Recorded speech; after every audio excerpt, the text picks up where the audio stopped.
서울대 합격 발표 날. 전국이 떠들썩했던 바로 그날. 한 학생은 눈 덮인 산 중턱 죽은 어머니의 묘 앞에서 피범벅이 된 손으로 얼어붙은 흙을 긁고 있었습니다. 그리고 합격 문구가 뜨는 순간 그는 울지 않았습니다. 숨을 쉬지 못해 바닥에 무너졌습니다. 하지만 그 절망 속에서 그는 몰랐습니다.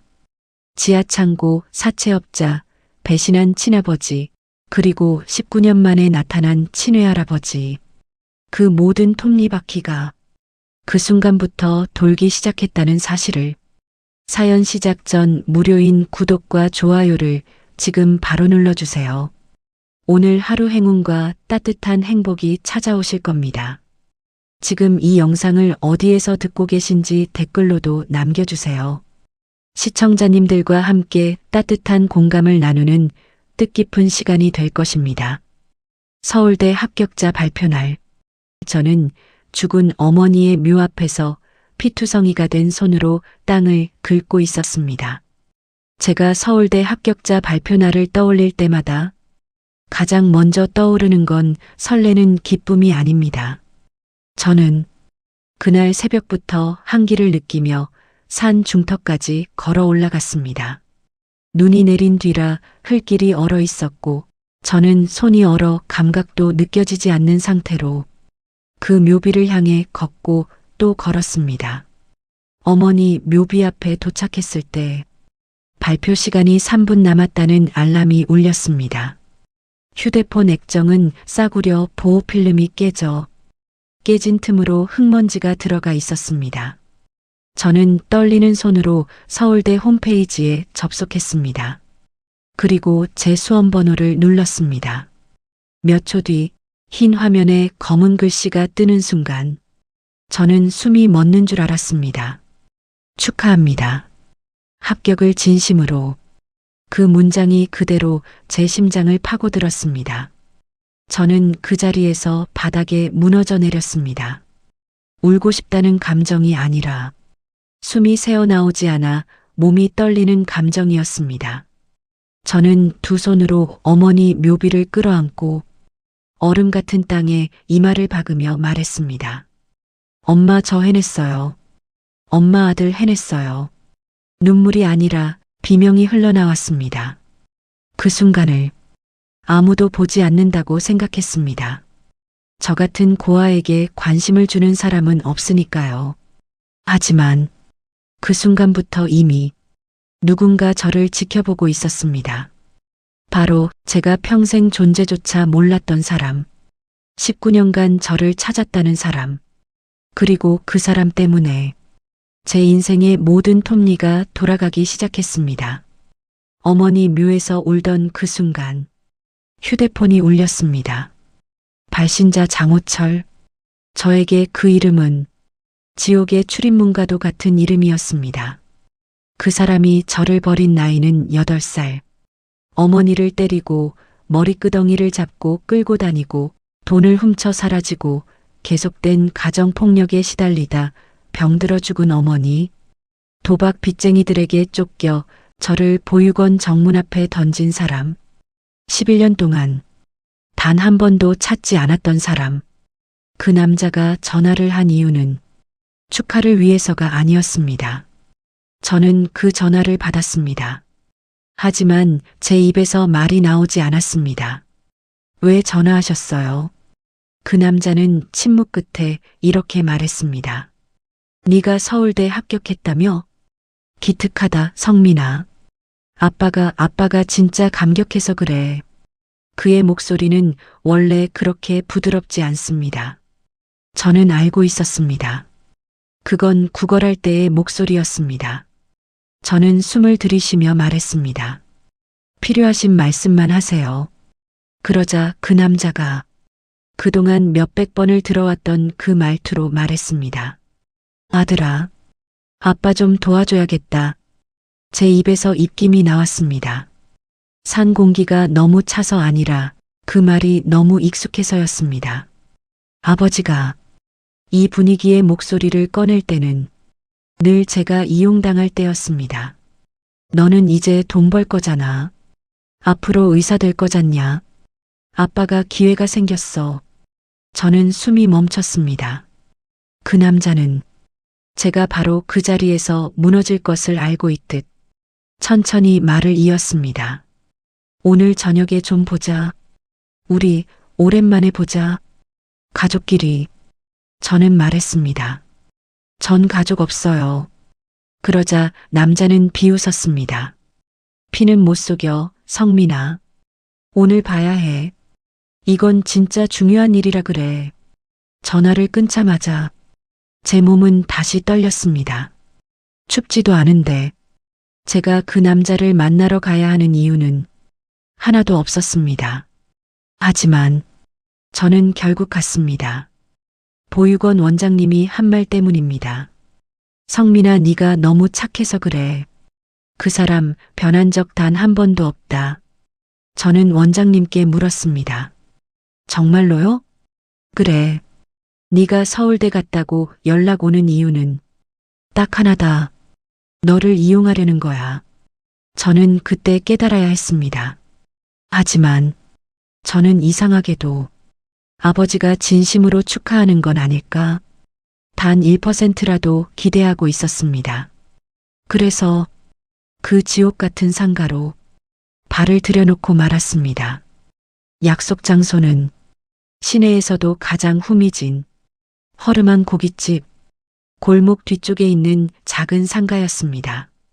원래 영업을 하는 곳인지 아닌지도 모를 정도로 불이 반쯤 꺼져 있었고 입구에는 재떨이와 술병이 굴러다녔습니다. 저는 문을 열자마자 코 속으로 훅 치고 들어오는 막걸리, 소주, 썩은 고기의 냄새에 입술을 깨물었습니다. 테이블 한가운데 장호철 제 아버지가 앉아 있었습니다. 그는 저를 보자 일어나지도 않은 채 손을 흔들었습니다. 야, 성민아. 서울대. 와, 우리 아들이 해냈네. 그의 입가에는 이미 몇 시간째 술을 마신 사람 특유의 피로와 탐욕과 거짓이 뒤엉킨 미소가 떠 있었습니다. 그런데 문제는 그 사람이 아니었습니다. 그의 맞은편에는 3명의 남자가 앉아 있었습니다. 이빨이 반쯤 없는 남자, 눈매가 찢어진 남자, 팔 전체에 문신이 화려하게 새겨진 남자. 저는 그들을 보자마자 피가 식는 느낌이 들었습니다.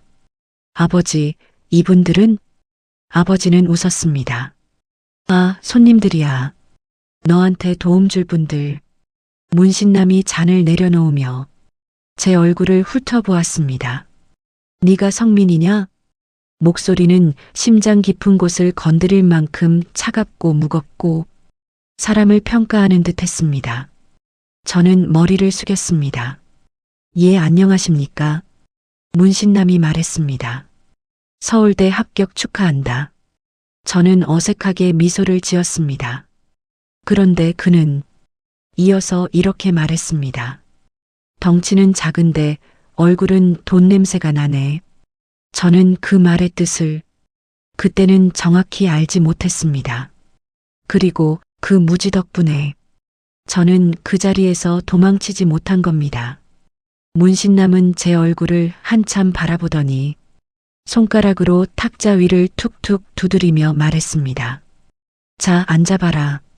네 아버지하고는 이미 얘기 다 됐다. 이미 얘기 다 됐다. 저 한마디가 심장을 깊게 후벼 팠습니다. 저는 천천히 고개를 돌려 아버지를 바라보았습니다. 그 남자는 마치 잘된 장사를 앞둔 상인처럼 입술을 축이며 저를 올려다보았습니다. 성민아, 좋은 기회야. 앉아라. 저는 분명 도망쳐야 했습니다. 하지만 아버지를 끝내 믿고 싶은 그 미련이 제 발목을 잡았습니다. 저는 조용히 자리에 앉았습니다. 그리고 그 순간 문신남 옆에 남자가 서류 봉투를 꺼내 테이블 위에 올렸습니다. 서류 봉투에는 미래소득 선계약서라고 적혀 있었습니다. 저는 숨이 턱 막혔습니다. 이게 뭡니까?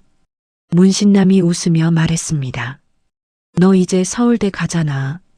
의사 되고 나면 돈도 많이 벌겠지. 그는 손가락 2개를 비벼 보였습니다. 그래서 우리가 너한테 투자하는 거다. 다른 남자가 말을 이었습니다. 등록금, 생활비, 교재비 뭐. 네가 의사가 될 때까지 필요한 모든 돈 우리가 미리 대줄게. 좋지? 좋을 리가 없었습니다. 저는 고개를 들었습니다. 대신 조건이 있겠죠? 문신남이 박장대소했습니다. 아니, 똑똑하네. 역시 서울대 갈 놈이야. 그는 서류를 제 앞으로 밀었습니다. 조건은 간단해. 너 의사 되면 앞으로 20년 동안 순수익의 70%를 우리한테 상환하는 거야. 순간 귀에서 윙 하는 소리가 났습니다. 20년? 순수익 70%? 그건 투자도 아니고 노예계약이었습니다. 저는 떨리는 목소리로 말했습니다. 전 이걸 할 생각 없습니다. 그러자 아버지가 놀란 듯 눈을 크게 뜨며 외쳤습니다. 성민아, 너 미쳤냐? 이거 거절하면 문신남이 손을 들며 말을 끊었습니다. 거절해도 돼. 근데 네 아버지가 조금 곤란해질 뿐이지. 저는 그 말에 즉시 느낌이 왔습니다. 아버지가 무언가 이미 저들에게 팔렸다는 것. 문신남은 일부러 천천히 또박또박 말했습니다. 내 아버지 빚이 5억 2천이다. 저는 숨을 들이켰습니다. 아버지는 시선을 피했습니다. 그 순간 확실해졌습니다. 저 남자는 저를 보기 위해 전화한 게 아니라 저를 팔기 위해 연락한 것이었습니다. 문신남이 너무도 평범한 목소리로 말했습니다. 빚 대신 네가 계약서에 도장을 찍으면 된다. 저는 아버지를 바라봤습니다. 저를 파셨어요? 아버지는 제 눈을 마주하지 않은 채 술잔만 만지작거렸습니다. 그리고 낮게 중얼거렸습니다. 성민아 피는 못 속여. 아들은 아버지 도와야지. 그 말이 제 심장을 찢었습니다. 보육원에서 버림받던 날 들었던 말과 똑같은 말투였습니다. 문신남이 의자를 끌며 제 쪽으로 몸을 기울였습니다. 도장 찍자. 너도 좋고 우리도 좋고. 저는 고개를 저었습니다. 안 합니다. 그 말이 나오자마자 문신남 얼굴이 차갑게 굳었습니다. 그리고 그가 손바닥으로 테이블을 쾅 치는 순간 뒤에서 문이 잠겼습니다. 철컥. 저는 그 소리에 등골이 얼어붙었습니다. 문신남이 웃지 않은 얼굴로 말했습니다. 그럼 이건 어때? 그는 제 얼굴 가까이로 몸을 숙이며 속삭였습니다. 너 같은 애들 많이 봤다. 착하고 똑똑하고 고집 있는 애들. 근데 다 똑같이 무너지더라. 저는 말없이 그를 바라봤습니다. 그는 손을 까딱하더니 뒤에 있던 남자에게 지시했습니다. 데려가. 순간 제 양팔이 거칠게 붙잡혔습니다. 잠깐만요.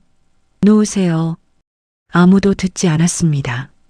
제가 발버둥 치면 칠수록 더 강하게 팔이 비틀려 관절이 부서질 것 같았습니다. 아버지는 그 모습을 보면서도 단 한 번도 말리지 않았습니다. 오히려 고개를 숙이며 중얼거렸습니다. 성민아 그냥 도장 찍어. 그러면 끝나. 저는 아버지를 바라보며 절규했습니다. 왜 이러세요? 전 아들이잖아요. 아버지는 한숨을 내쉬었습니다. 그래서 그러는 거다. 아버지 살리려고. 그러자 문신남이 제 뺨에 손가락을 대며 말했습니다. 감동적이지? 근데 꿈 깨라 학생. 그리고 저는 상가 안쪽의 철문 뒤 지하로 이어지는 계단으로 끌려갔습니다. 지하로 가는 길은 곰팡이 냄새와 습기 냄새, 그리고 오래된 피비린내가 섞여 있었습니다. 제가 끌려간 곳은 방음도 잘 되는 좁은 철제 문이 달린 방이었습니다. 벽에는 녹슨 쇠사슬과 달아빠진 나무 의자가 놓여 있었습니다. 그리고 바닥에는 이미 사람 한 명쯤은 죽어나간 흔적들이 남아 있었습니다. 저는 의자에 묶여 손목이 쓸리며 피가 배어 나오기 시작했습니다. 문신남이 저를 내려다보며 말했습니다. 도장 찍을 때까지 여기서 나갈 생각하지 마라. 저는 말했습니다. 저런 계약은 불법이에요. 그가 웃었습니다. 불법이면 뭐? 네가 신고할 수 있을 것 같아? 그는 제 얼굴을 잡고 턱을 위로 들어 올렸습니다. 넌 고아야. 배경도 없어. 우리는 증인도 많아. 네가 우리를 협박했다고 말하면 너만 끝나는 거지. 저는 이를 악물었습니다. 그래도 전 안 합니다. 그러자 문신남은 한숨처럼 웃음을 터뜨렸습니다. 고집 존나 세네. 좋아. 이틀이면 무너질 거다. 그는 불을 끄고 나갔습니다. 문이 잠기는 소리가 들렸습니다. 철컥. 저는 완전히 혼자가 되었습니다. 시간 감각은 사라졌습니다. 물도 없었고 밥도 없었고 불도 켜지지 않았습니다. 저는 목이 말라 혀를 차면 피만만 느껴졌습니다. 손목은 계속 피가 나 쇠사슬이 닿을 때마다 전기가 오듯 아팠습니다. 저는 조금씩 정신이 흐려져 갔습니다. 내가 왜 여기에 있지? 나는 서울대에 합격했는데 왜? 그때 문이 열렸습니다. 문신남이 들어오더니 플라스틱 컵 하나를 던졌습니다. 바닥에 떨어지며 물 몇 방울이 흩어졌습니다. 저는 마지막 힘을 다해 몸을 구부리며 그 물을 핥았습니다. 그는 그 모습을 보며 웃었습니다. 그래, 그렇게 되면 사람 말 잘 듣게 돼. 그리고 그가 말했습니다. 지금 도장 찍으면 바로 나간다. 저는 바닥에 얼굴이 처박힌 채 천천히 고개를 들었습니다. 제 입술이 갈라져 피가 흘러도 저는 웃었습니다. 죽어도 안 합니다. 문신남은 한순간 표정이 굳었습니다. 그리고 제 가슴을 발로 찼습니다. 숨이 턱 막히며 공기가 폐에서 쫓겨나갔습니다. 그래, 끝까지 가보자. 저는 감금되어 있는 동안 바깥에서는 전혀 예상치 못한 일이 일어나고 있었습니다. 보육원 원장님은 제가 연락이 되지 않자 그 상가 골목까지 찾아왔습니다. 그리고 문 밖을 나섰다가 세 사람의 대화를 듣게 됩니다. 애는 이미 묶어놨지? 도장만 찍으면 내일 넘긴다. 서울대 의사 될 놈이니까 값은 3개 받을 수 있어. 그 말을 들은 원장님이 경찰서를 향해 뛰었습니다. 그때까지 저는 지하에 묶인 채 제 인생이 팔릴 준비를 하고 있다는 사실도 몰랐습니다. 감각이 흐려진 어느 순간 지하 문이 열렸습니다. 저는 거의 눈을 뜰 수도 없었습니다. 여러 명의 신발 소리가 들렸습니다. 문신남이 말했습니다. 이제 마지막 기회다. 도장 찍어라. 저는 입술이 찢어질 정도로 웃음 비슷한 표정을 지었습니다. 제가 아버지랑 같아 보이세요? 문신남 얼굴이 일그러졌습니다. 그리고 그 순간 지하 계단 위에서 누군가 고함쳤습니다. 경찰이다. 움직이지 마. 손전등 빛이 쏟아지고 무전기가 울리고 발소리가 겹쳐졌습니다. 그리고 경찰들 사이에 하얗게 샌 머리, 눈 밑에는 수십 년의 죄책감이 드리운 그림자. 하지만 그 눈동자만큼은 칼날보다 차가웠습니다. 강무현 회장. 그는 저를 보자마자 숨을 들이켰습니다. 그리고 제게 가까이 다가오며 믿기지 않는 말을 했습니다. 성민아, 내 손자 맞구나.